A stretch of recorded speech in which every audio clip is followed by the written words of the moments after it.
Hello everyone, most welcome in my channel.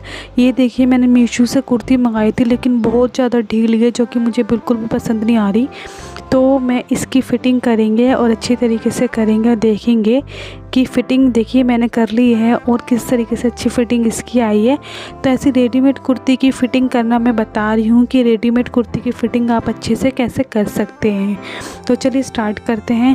तो देखिए, इसके नीचे इसका अस्तर आया था। सबसे पहले इसको अस्तर को एकदम सीधा स्ट्रेट बिछा लेना है। ठीक है, स्ट्रेट करके अच्छे से सफाई से बिछा लेना है। इस पर आयरन प्रेस कर लेना।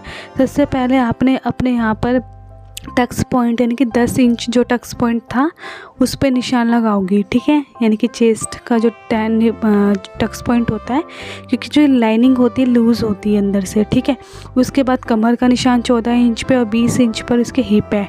दूसरी साइड भी 14 इंच पे कमर और 20 इंच पर इसके हिप है। ठीक है, इस तरीके से निशान लगाने का चेस्ट का चौथा हिस्सा करना है। 34 चेस्ट है तो उसका चौथा हिस्सा करके आपने इसका हाफ़ करना है। देखिए यहाँ से हाफ़ करो कितना आ रहा है। तो यहाँ से हाफ़ करने पर इसका 17 आ रहा है। तो 17 में क्या था, एक 2 इंच ज़्यादा थे तो 1 इंच वहाँ से कम करना है और 1 इंच यहाँ से कम करना है। ऐसे ही आपने कमर के निशान पे ही निशान लगाना है।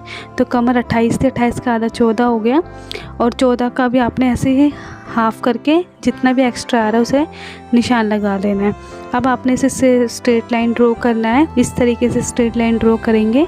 ठीक है, अब हिप भी इसका 17 है तो देखिए 17 का 1 इंच फालतू था तो 1 इंच वहाँ से कम करेंगे, हाफ़ इंच वहाँ से कम करेंगे, हाफ़ इंच यहाँ से कम करेंगे। उसके बाद ऐसे स्ट्रेट लाइन ड्रॉ कर देंगे। ठीक है, तिरछी लाइन यानी कि। उसके बाद देखिए, अब इसे चौक से मैं डार्क कर रही हूँ। उसके बाद इसकी लाइनिंग थी। अब उसके बाद था इसका कुर्ता। तो कुर्ता देखिए इस तरीके का है। ये चिकन कुर्ता इसको हम बोलते हैं। बहुत ज़्यादा पतला कुर्ता होता है ये। तो इसकी देखो स्लीव्स पहले अलग कर लेना, स्लीव्स उधेड़ देनी है आपने। और उसके बाद इसका सेंटर पकड़ना है अच्छी तरीके से। सेंटर पकड़ के इसको अच्छे से बिछाना है इस तरीके से। ठीक है, तो चारों पल्ले आपने नीचे से अच्छे से पकड़ने हैं और यहाँ चाहो तो एक पिन लगा लो, क्योंकि कपड़ा बहुत भागता है, फिसलता बहुत है। दूसरी तरफ भी इस तरीके से पिन लगा लो ताकि ये इधर उधर ना भागे और ऊपर भी एक पिन लगा लो। तो तीनों साइड मैंने पिन लगा ली थी। उसके बाद देखिए इसके गला जो था बना हुआ है ऑलरेडी। 2 इंच 1 इंच का गला है पीछे से। तो इसमें शोल्डर में 7 इंच लूँगी। ठीक है, और उसका आर्म होल भी मैं 7 इंच ही लूँगी। लेकिन यहाँ पे दिक्कत वाली बात ये थी कि नेक बने होने के कारण इस पर झोल काफ़ी आ रहा था, यानी कि 10 इंच पर गोलाई आ रही थी, जो कि बहुत ज़्यादा दिक्कत था। इसलिए 7 इंच पे मैंने इसको लिया है और एक राउंड शेप मैंने यहाँ पर देनी है। पहले फ्रंट के लिए 1 इंच की दूँगी, तो आपने फ्रंट के लिए 1 इंच की देनी है। ठीक है, रेडीमेड कुर्ती में यही प्रॉब्लम होती है, क्योंकि इसका देखिए कितना सारा कपड़ा था और 1.5 इंच यहाँ पे बैक के लिए देंगे। ठीक है, तो देखिए यहाँ पर कपड़ा बहुत ज़्यादा एक्स्ट्रा था, तो इसलिए मैं यहाँ शोल्डर नापूंगी 3.5 यानी कि 7 इंच। ठीक है, तो यानी कि 3.5 में 2 पॉइंट ज़्यादा, एक दोनों शोल्डर मैंने ले लिए हैं। उसके बाद आर्म होल 7 इंच पे ले रही हूँ और एक स्ट्रेट लाइन ड्रॉ करके यहाँ से मैं आपको एक बॉक्स क्रिएट करना है। ठीक है, आप चाहो तो अंदाजे से भी 1 इंच की फ्रंट में गोलाई आप दे सकते हैं। ठीक है, तो इस तरीके से 1 इंच, दूसरी तरफ भी 7 इंच लेकर इस तरीके से एक बॉक्स बना के छाट लिया। अब आपने शोल्डर सबसे पहले बराबर करने हैं। ठीक है, तो यहाँ से सारे शोल्डर पहले आप बराबर करिए। ऊपर से देखिए कितना कपड़ा एक्स्ट्रा था, बहुत ज़्यादा ही कपड़ा एक्स्ट्रा था, एक साइड तो बहुत ज़्यादा ही था।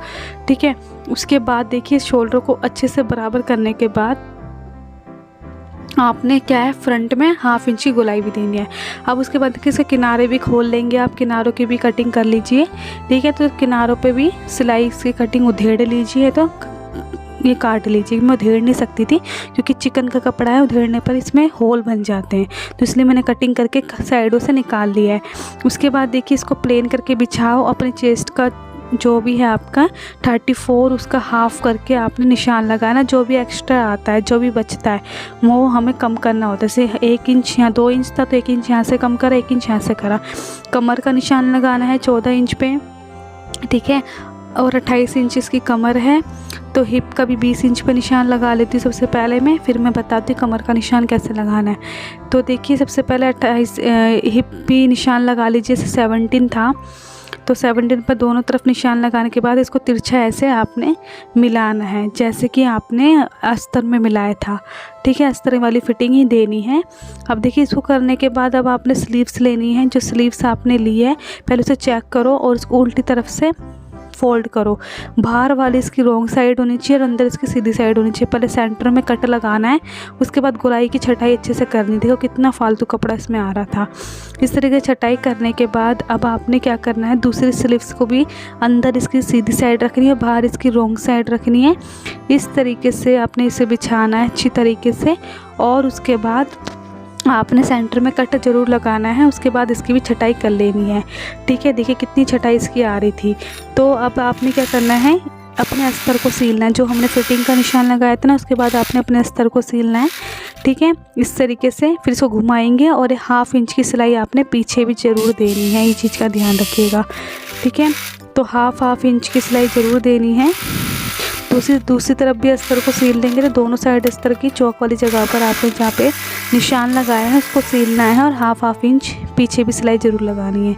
उसके बाद देखिए स्लीव्स है, स्लीव्स का जो हमारा कम वाला हिस्सा होता है वो फ्रंट में आता है। इसका सेंटर निकालते हुए आपने शोल्डर के एकदम बीचों बीच रखना है और एक पैर की सिलाई चलानी है। और इस कपड़े को जो चिकन कपड़ा होता है, फैब्रिक होता है, बहुत ज़्यादा दिक्कत करता है स्टिच करने। तो आपने खींच कर इसको अच्छे से लगाना है। स्लीव्स को भी थोड़ा सा खींचना है आपने, ज़्यादा नहीं खींचना पर थोड़ा थोड़ा ज़रूर खींच कर उसमें एक पैर की सिलाई ज़रूर लगानी है। ठीक है, दोनों तरफ स्टिच करने के बाद इसे पक्का ज़रूर कर लेना। इसको ऊपर ही सिलाई लगा लेना, क्योंकि ये सिलाई इस पर पक्की लगनी चाहिए। देखिए इस तरीके से दोनों अंदर सीधी साइड होनी चाहिए, बाहर इसकी रॉन्ग साइड होनी चाहिए। कम वाला कपड़ा फ्रंट पे लगाना है, सेंटर से सेंटर मिलाते हुए आपने इसके ऊपर एक पैर की, जैसे आपने दूसरी तरफ लगाया ऐसे इस तरफ इस साइड भी लगाएंगे, एक पैर की सिलाई लगाते हुए चल देना है। ठीक है, एक पैर की सिलाई लगाने के बाद आपने इसे पक्का भी ज़रूर करना है। दूसरी साइड भी आपने ज़रूर स्टिच करनी है, इसकी इस चीज़ का ध्यान रखिएगा। देखिए कपड़ा बहुत सारा स्लीव्स में भी था, बहुत सारा। तो देखिए स्लीव्स में मैंने आधा काट भी दिया था और भी बचा था, तो थोड़ा सा मैं आपको दिखाती हूँ। देखिए स्लीव्स में भी कपड़ा कितना ज़्यादा फालतू बच रहा था, तो इसको भी आपने निकाल के हटा देना है। यानी कि आर्म होल सारे बराबर होने चाहिए दोनों साइड। अब आर्म होल से आर्म होल मिलाना है आपने, और यहाँ पर एक पिन ज़रूर लगा लेना ताकि आपका स्टिचिंग करते वक्त खिसके ना। ठीक है, तो इसको आपने यहाँ पर पिन अप ज़रूर करना है। पिन अप करने के बाद अब आपने क्या करना है, उस चीज़ का ध्यान रखिएगा। यहाँ भी एक पिन लगा लेना। ठीक है, अब अपने स्लीव्स का अपने गोलाई का निशान लगाना है। तो 4.5 स्लीव्स की गोलाई है, और उसके बाद अपनी फिटिंग वाले निशान से जहाँ पे आपने चेस्ट का मार्क करा था ना, वहाँ से इसको सीधा मिला देना है। ठीक है, इस तरीके से आपने इसको सीधा मिलाना है जहाँ पे आपने चेस्ट, अब उस वाली जगह पर आपने सिलाई ही करनी है। तो इस कपड़े को खींचते हुए आपने सिलाई करना अच्छी तरीके से, ताकि ये कपड़े में झोल ना बने। तो सिलाई भी पक्की रखना। तो चौक वाले निशान पर आपने इसको स्टिच करना है, फिर घुमाकर हाफ इंच पीछे की साइड भी स्टिच करना, जैसे आपने लाइनिंग में करा था। इस चीज़ का ध्यान रखिए। ठीक है, दोनों तरफ इस तरीके से स्टिचिंग करने के बाद अब क्या करना है, इस चीज़ का ध्यान रखिए। देखिए अब आप समझे, दूसरी तरफ भी हमें 4.5 इंच पर निशान लगाना है। जो भी एक्स्ट्रा तो काट के मैंने निकाल दिया है। बाजू की आर्म होल की साइड से अब फिटिंग वाले निशान से, चेस्ट से जहाँ पे चौक का निशान था, उससे आपने इसको मिलाना है और एक स्ट्रेट लाइन ड्रॉ कर देनी है। उसके बाद उसी जगह पर आपने सीधा मशीन चलानी है और कपड़े को खींचते हुए आपने इसको स्टिच करते हुए चले जाना है। जब चौक वाला निशान है उसको स्टिच करो, और चौक वाले निशान के ऊपर ही आपने स्टिच करना है। फिर इस तरीके से इसको घुमाना है आपने, और उसके बाद हाफ इंच की फिर से आपने यहाँ पर स्टिचिंग करनी है। ये चीज़ का ध्यान रखिए। ठीक है, देखिए स्टिचिंग होने के बाद अब इसके चाक की बारी है। तो चाक कैसे बनाना है वो बता देती हूँ। अगर आपको लगता है कपड़ा ज़्यादा है तो आप कटिंग करके आगे से निकाल लीजिए। सबसे पहले एक बार फोल्ड करिए, फिर उसके बाद दूसरी बार फोल्ड करिए, उस पर प्रेस ज़रूर करिए। आयरन करने से ही सेट बैठेगा। ठीक है, आयरन से सेट कर लिया है मैंने। देखिए पिन्स भी मैंने लगा ली हैं ताकि ये स्टिचिंग करते वक्त ऊपर नीचे ना हो। अब सबसे पहले किनारे पे स्टिचिंग करेंगे, क्योंकि कुर्ता है तो तुरपाई मैं नहीं कर रही हूँ। तो सबसे पहले आपने किनारे पे अच्छे से पक्के थ्रेड से आपने इसको स्टिचिंग कर लेना है। ठीक है, और कपड़े को खींच के ही स्टिचिंग करना है। उसके बाद इसको थोड़ा सा घुमाएंगे, फिर उसी जगह पर आपने दूसरी साइड आपने से स्टिच करना है। इधर मेरी लीव ने आके मुझे बहुत परेशान करा है, ये लीव मुझे सीलने भी नहीं दे रहा था।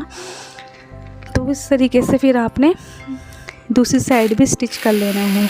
ठीक है, दोनों साइड ज़रूर स्टिच करनी ताकि कुर्ते में फिनिशिंग आए, कुर्ते में उठापन ना दिखे चाक की साइड से। तो देखिए दोनों तरफ से मैंने स्टिचिंग कर ली, ऐसे चारों पल्ले मैंने इसके बना लिए थे। ठीक है, तो दूसरा वाला भी मैं एक और बारी दिखा देती हूँ। इस तरीके से फोल्ड करके आयरन कर ली थी, प्रेस कर लिया था और उसको स्टिचिंग करते हुए चलना है आपने। इस तरीके से स्टिचिंग करना है, फिर इसको ऐसे करते हुए आपने किनारे किनारे भी सीलते रहना है। अब देखिए इस तरीके चाक बन के भी रेडी है और उधर से लीव भी आ गया परेशान करने मुझे। इसको बहुत मारूंगी, इसने मेरे कुर्ती में छेद भी कर दिया था अपने पंजों से। तो देखिए दोनों साइड के बन गया है। तो फिटिंग इस तरीके से आई है, देख लीजिए आप पहले कैसा दिख रहा था और अब कैसा दिख रहा है। वीडियो पसंद आती तो लाइक सब्सक्राइब कमेंट कीजिएगा। Thank you so much for watching my video. Take care and bye bye.